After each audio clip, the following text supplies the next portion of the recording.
राधे कृष्ण। 8वां अध्याय ब्रह्म, अध्यात्म और कर्म आदि के विषय में अर्जुन के 7 प्रश्न और उनका उत्तर एवं भक्ति योग तथा शुक्ल और कृष्ण मार्गों का प्रतिपादन।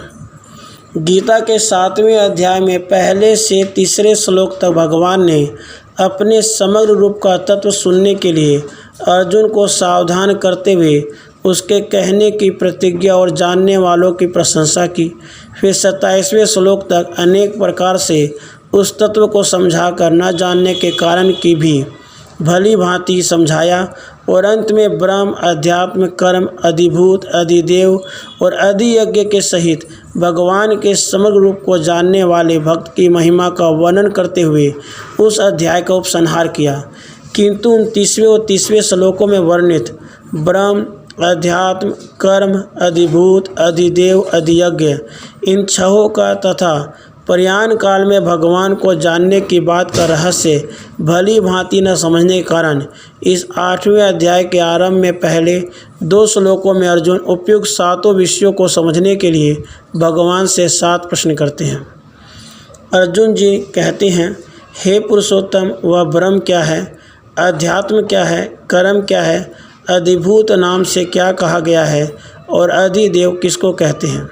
हे मधुसूदन, यहाँ अधियज्ञ कौन है और वह इस शरीर में कैसे है तथा युक्त चित्त वाले पुरुषों द्वारा अंत समय में आप किस प्रकार जानने में आते हैं। भगवान श्री कृष्ण कहते हैं, परम अक्षर ब्रह्म है। अपना स्वरूप अर्थात जीवात्मा अध्यात्म नाम से कहा जाता है तथा भूतों के भाव को उत्पन्न करने वाला जो त्याग है वह कर्म नाम से कहा गया है। उत्पत्ति, विनाश, धर्म वाले सब पदार्थ अधिभूत हैं। हिरण्यमय पुरुष अधिदेव है। और हे देहधारियों में श्रेष्ठ अर्जुन, इस शरीर में मैं वासुदेव ही अंतर्यामी रूप से अधियज्ञ हूँ। जो पुरुष अंतकाल में मुझको ही स्मरण करता हुआ शरीर को त्याग जाता है वह मेरे साक्षात स्वरूप को प्राप्त होता है, इसमें कुछ भी संशय नहीं है। यहाँ यह बात कही गई कि भगवान का स्मरण करते हुए मरने वाला भगवान को ही प्राप्त होता है। इस पर यह जिज्ञासा होती है, केवल भगवान के स्मरण के संबंध में ही यह विशेष नियम है या सभी के संबंध में। इस पर कहते हैं, हे कुंती पुत्र अर्जुन, यह मनुष्य अंत काल में जिस भी भाव को स्मरण करता हुआ शरीर का त्याग करता है उसको ही प्राप्त होता है, क्योंकि वह सदा उसी भाव से भावित हो रहा है। इसलिए हे अर्जुन, तू सब समय में निरंतर मेरा स्मरण कर और युद्ध भी कर। इस प्रकार मुझ में अर्पण किए हुए मन बुद्धि से युक्त होकर तू निस्संदेह मुझको ही प्राप्त होगा। हे पार्थ, यह नियम है कि परमेश्वर के ध्यान के अभ्यास में योग से युक्त दूसरी ओर न चाहने वाले चित्त से निरंतर चिंतन करता हुआ मनुष्य परम प्रकाश स्वरूप दिव्य पुरुष को अर्थात परमेश्वर को ही प्राप्त होता है।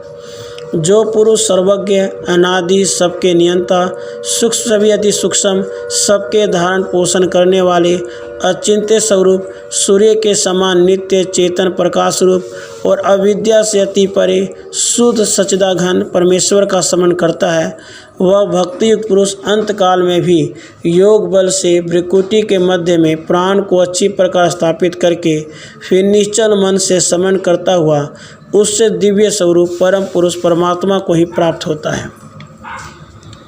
5वें श्लोक में भगवान का चिंतन करते करते मरने वाले साधारण मनुष्य की गति का संक्षेप में वर्णन किया गया। फिर 8वें से 10वें श्लोक तक भगवान अधियज्ञ नामक सगुण निराकार दिव्य अव्यक्त स्वरूप का चिंतन करने वाले योगियों की अंतकालीन गति के संबंध में बतलाया। अब 11वें श्लोक से 13वें श्लोक तक परम अक्षर निर्गुण निराकार परब्रह्म की उपासना करने वाले योगियों की अंतकालीन गति का वर्णन करने के लिए पहले उस अक्षर ब्रह्म की प्रशंसा करके उसे बतलाते हैं। वेद के जानने वाले विद्वान जिस सच्चिदानंद घन रूप परम पद को अविनाशी कहते हैं, आसक्ति रहित यत्नशील सन्यासी महात्मा जन जिसमें प्रवेश करते हैं और जिस परम पद को चाहने वाले ब्रह्मचारी लोग ब्रह्मचर्य का आचरण करते हैं, उस परम पद को मैं तेरे लिए संक्षेप से कहूँगा। सब इंद्रिय के द्वारों को रोककर मन को हृदय देश में स्थिर करके फिर उस जीते हुए मन के द्वारा प्राण को मस्तक में स्थापित करके परमात्मा संबंधी योग धारणा में स्थित होकर जो पुरुष ओम इस एक अक्षर रूप ब्रह्म को उच्चारण करता हुआ और उसके अर्थ स्वरूप मुझ निर्गुण ब्रह्म का चिंतन करता हुआ शरीर को त्याग कर जाता है, वह पुरुष परम गति को प्राप्त होता है। हे अर्जुन, जो पुरुष मुझ में अनन्य चित होकर सदा ही निरंतर मुझ पुरुषोत्तम को स्मरण करता है, उस नित्य निरंतर मुझ में युक्त हुए योगी के लिए मैं सुलभ हूँ, अर्थात उसे सहज ही प्राप्त हो जाता हूँ। परम सिद्धि को प्राप्त महात्मा जन मुझको प्राप्त होकर दुखों के घर एवं क्षणभंग और पुनर्जन्म को नहीं प्राप्त होते। भगवत प्राप्त महात्मा पुरुषों का पुनर्जन्म नहीं होता। इस कथन से प्रकट होता है कि दूसरे जीवों का पुनर्जन्म होता है। अतः यहाँ यह जानने की इच्छा होती है कि किस लोक तक पहुँचे हुए जीवों को वापस लौटना पड़ता है। इस पर भगवान कहते हैं, हे कुंती पुत्र, ब्रह्मलोक पर्यंत सब लोग पुनरावर्ती हैं, परंतु हे कुंती पुत्र, मुझको प्राप्त होकर पुनर्जन्म नहीं होता, क्योंकि मैं कालातीत हूँ और ये सब ब्रह्म आदि के लोग काल के द्वारा सीमित होने से अनित्य हैं।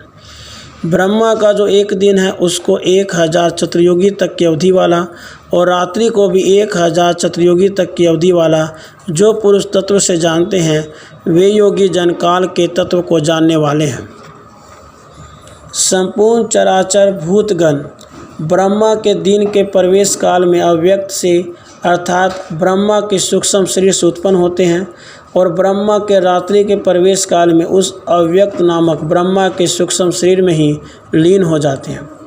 हे पार्थ, वही यह भूत समुदाय उत्पन्न होकर प्रकृति के वश में हुआ रात्रि के प्रवेश काल में लीन होता है और दिन के प्रवेश काल में फिर उत्पन्न होता है। ब्रह्मा के रात्रि के आरंभ में जिस अव्यक्त में समस्त भूत लीन होते हैं और दिन का आरंभ होते हैं जिससे उत्पन्न होते हैं, वही अव्यक्त सर्वश्रेष्ठ है या उससे बढ़कर कोई दूसरा है, इस जिज्ञासा पर कहते हैं। उस अव्यक्त से भी परे दूसरा अर्थात विलक्षण जो सनातन अव्यक्त भाव है, वह परम दिव्य पुरुष सब भूतों के नष्ट होने पर भी नष्ट नहीं होता। 8वें और 10वें श्लोकों में अधियज्ञ की उपासना का फल परम दिव्य पुरुष की प्राप्ति, 13वें श्लोक में परम अक्षर निर्गुण ब्रह्म की उपासना का फल परम गति की प्राप्ति और 14वें श्लोक में सगुण साकार भगवान श्री कृष्ण की उपासना का फल भगवान की प्राप्ति बतलाया गया है। इससे तीनों में किसी प्रकार के भेद का भ्रम न हो, इस उद्देश्य से अब सबकी एकता का प्रतिपादन करते हुए उनकी प्राप्ति के बाद पुनर्जन्म का अभाव बतलाते हैं। जो अव्यक्त अक्षर इस नाम से कहा गया है, उसी अक्षर नामक अव्यक्त भाव को परम गति कहते हैं तथा जिस सनातन अव्यक्त भाव को प्राप्त होकर मनुष्य वापस नहीं आते, वही मेरा परम धाम है। हे पार्थ, जिस परमात्मा के अंतर्गत सर्वभूत हैं और जिस सच्चिदानंद घन परमात्मा से यह सब जगत परिपूर्ण है, वह सनातन अव्यक्त परम पुरुष तो अनन्य भक्ति से ही प्राप्त होने योग्य है। अर्जुन के 7वें प्रश्न का उत्तर देते हुए भगवान ने अंतकाल में किस प्रकार मनुष्य परमात्मा को प्राप्त होता है, यह बात भली भांति समझाई। प्रसंगवश यह बात भी कही कि भगवत प्राप्ति न होने पर ब्रह्मलोक तक पहुंचकर भी जीव आवागमन के चक्कर से नहीं छूटता, परंतु वहाँ यह बात नहीं कही गई कि जो वापस न लौटने वाले स्थान को प्राप्त होते हैं वे किस रास्ते से और कैसे जाते हैं, तथा इसी प्रकार जो वापस लौटने वाले स्थानों को प्राप्त होते हैं वे किस रास्ते से जाते हैं। अतः उन दोनों मार्गों का वर्णन करने के लिए भगवान प्रस्तावना करते हैं। हे अर्जुन, जिस काल में शरीर त्याग कर गए हुए योगी जन तो वापस न लौटने वाली गति को और जिस काल में गए हुए वापस लौटने वाली गति को ही प्राप्त होते हैं, उस काल को अर्थात दोनों मार्गों को कहूँगा। जिस मार्ग से ज्योतिमय अग्नि अभिमानी देवता है, दिन का अभिमानी देवता है, शुक्ल पक्ष का अभिमानी देवता है, उत्तरायण के 6 महीनों का अभिमानी देवता है, उस मार्ग में मरकर गए हुए ब्रह्मवेता योगी जन उपयुक्त देवताओं द्वारा कर्म से ले जाए जाकर ब्रह्म को प्राप्त होते हैं। जिस मार्ग में धूम अभिमानी देवता है, रात्रि हिमानी देवता है, कृष्ण पक्ष का हिमानी देवता है, दक्षिणायन के 6 महीनों का हिमानी देवता है, उस मार्ग में मरकर गया हुआ सकाम कर्म करने वाला योगी, उपयुक्त देवताओं द्वारा कर्म से ले गया हुआ चंद्रमा की ज्योति को प्राप्त होकर स्वर्ग में अपने शुभ कर्मों का फल भोग कर वापिस आता है।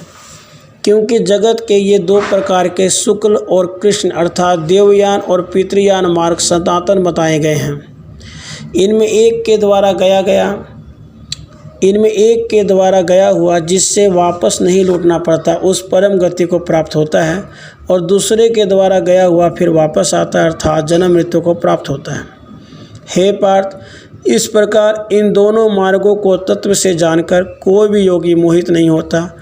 इस कारण हे अर्जुन, तू सब कालों में समबुद्धि रूप योग से युक्त हो अर्थात निरंतर मेरी प्राप्ति के लिए साधन करने वाला हो। योगी पुरुष इस रहस्य को तत्व से जानकर वेदों के पढ़ने में तथा यज्ञ तप और दान आदि के करने में जो पुण्य फल कहा है उन सब को निसंदेह उल्लंघन कर जाता है और सनातन परम पद को प्राप्त होता है। राधे कृष्ण राधे कृष्ण।